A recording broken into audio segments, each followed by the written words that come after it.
Me being a workaholic, 12 years ago, I left my office to go to the post office. And when I went to the post office, I saw a poster. And I actually stopped and I read it.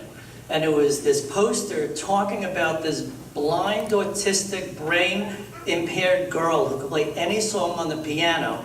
And she's playing across the street from where I live in New York the next night.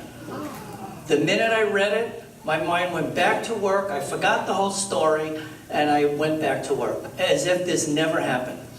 And about 6 hours later, I got a phone call from a guy who says to me, I hear you're the guy, I'm the manager of a girl who's blind and autistic, and we need t-shirts, and I heard to call you. I said, that is so coincidental, because I just read this poster in Long Island, and she's playing across the street. So why don't I just meet you tomorrow, an hour before the concert, and I figure I'll pick up a customer, not knowing who it is. And then I say to the guy, let me talk to the mother of this child. We figured we'll just have this general conversation. I want to hear about these t-shirts she wants. We have the worst conversation you can ever have for a relationship and for a customer. She thinks I'm a fast-talking New York Jew who only wants to sell the t-shirt. And she's this soft-talking South Carolina girl who thinks the t-shirts are going to sell if they say "Go with God" on them. And I'm saying this is not going to happen. So we hang up the phone as if we're never going to talk again, except we do make an arrangement to meet the next night. And the next night, where you would meet Brittany. Where I would meet Brittany, but I was really looking to sell the t-shirts. And then we both pull up to the parking lot at the same day, same exact minute. We both get out of the car. We both see each other, and I say to myself, I sell enough t-shirts, I'm going for the mother. And that's really what happened. So if you want to jump stories now in order not to make the story go too long, 6 years later we were married. And 6 years later she asked me if I'd moved to South Carolina. And her mother was also begging me to move to South Carolina because the family really wanted to spend more time with Brittany, but I really didn't want to leave the place that I was born and raised for 60-something years. But I decided to go for it. It's how it ties into today. Before we even signed the mortgage to move here, I already joined a business group. Because if I knew I was going to look to make my business work, I needed to know people. So I came here we moved here on a Monday. I joined the business group on Tuesday. They were trying to give me a sales pitch. I was like, you don't worry about it. I brought a check. I'm in. And I knew.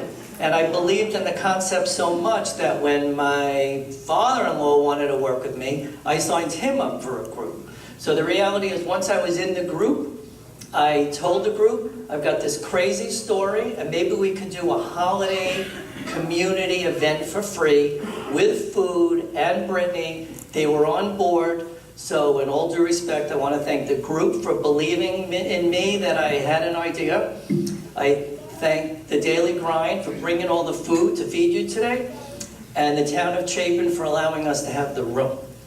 That being said, I'm not going to introduce her yet. Everybody, we left you tissues. The reason we give tissues is because people have a way of hearing her play, and they don't know why, but they end up crying. And Tammy's been to many concerts where me and her mom are sitting in a corner listening to Moon River, even though we've gone through this 500 times already, and we're still hysterical crying. So that's really the story. So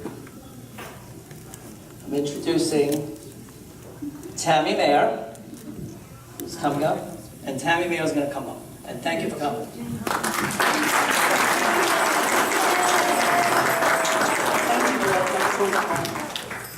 Thank you, Kenny, for that recap.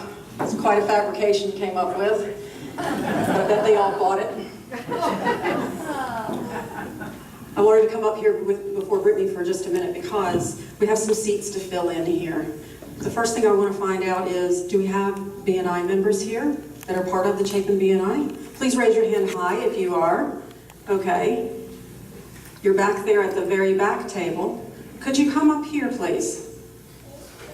No one is going to be asked to come up here on stage or sing or anything, so please don't be afraid. That was other shows that we did, more in New York, where I could get away with it. I'm kidding.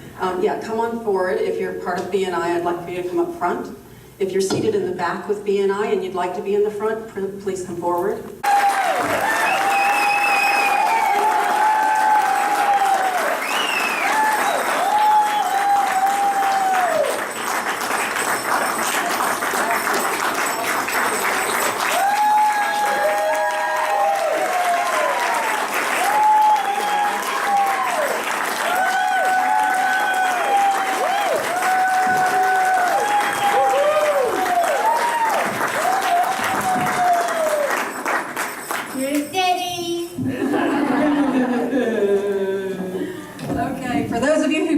The gentleman that just lifted her up on stage is her father, Chuck Maier. Where'd you go? Chuck. Chuck, thank you so much. Thank you.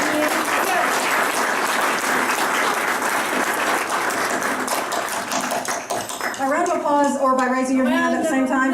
Can you do that? Raise your hand and clap at the same time. Wait, tell me if you've ever seen Brittany perform here. Not in this room, but ever seen her perform. Okay, wonderful. Have you seen a difference already so far that you saw maybe 13, 14, 15 years ago? Yeah? Yeah. Thank you. Okay, Britt, let's give them what they want. What's our first song? Let's give them they want.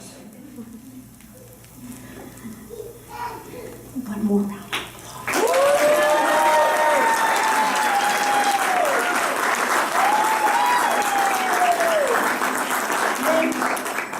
Give Billy Joel. This song is called Piano Man. Yeah.